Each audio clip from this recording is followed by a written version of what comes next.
I awoke to find myself in a shadowy realm. A horse and dug up the skull on New Year's Eve, and then these mummers would go from house to house to house, shrouded with the horse's head, and sing at the door, and if you let them in, they represented the dead and you had to feed them.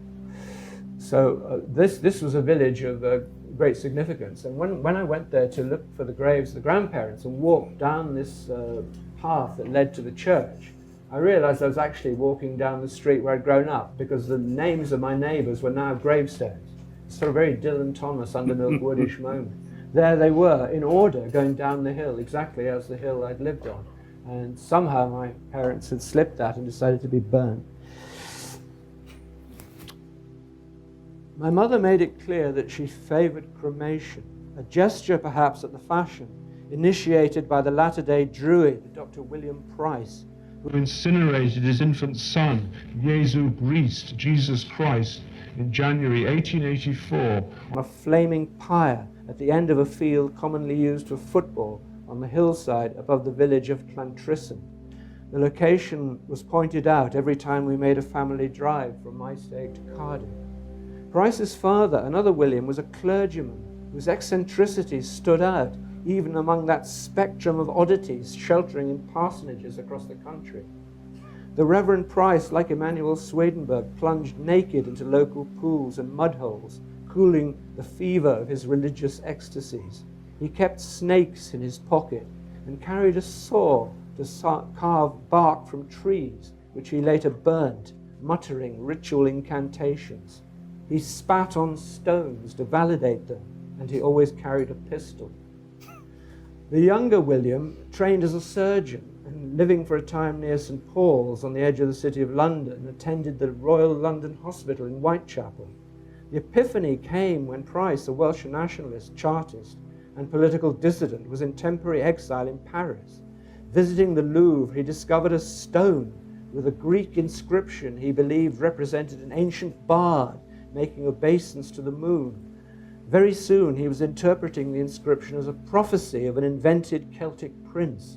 It was his duty, the doctor decided, to return to his native land and to free it from the cultural domination of the English colonists. To this end, he invented his own form of Welsh. There were ceremonies at the Rocking Stone in Pontypridd. Price stalked the abused hills, bearing a moon staff engraved with letters and figures, and he wore a strange one-piece green costume of his own design, which made him look like a gold prospector in a Sam Peckinpah movie. On his head was a trapper's fox fur hat. He cultivated a long white beard, and he refrained from cutting his hair. He led a parade through the streets of Merthyr Tydfil, accompanied by a half-naked man calling himself Merlin and a goat. But these picturesque flourishes do not amount to a true portrait of a man outside his own time, the era of scientific rationalism, canals, quarries, railways, telegraph, newsprint, Darwin and Marx. Performing on the cusp of the first papers published by Sigmund Freud, Price tapped into visionary currents. He was a damaged shaman outside the system of the tribe.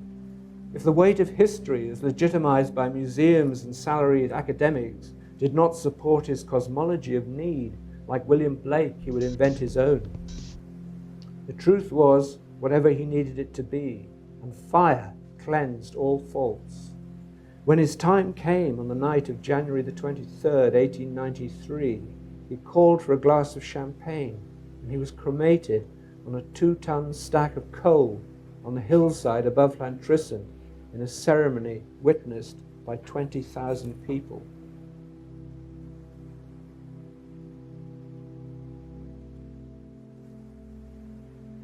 Was it possible that I still lived?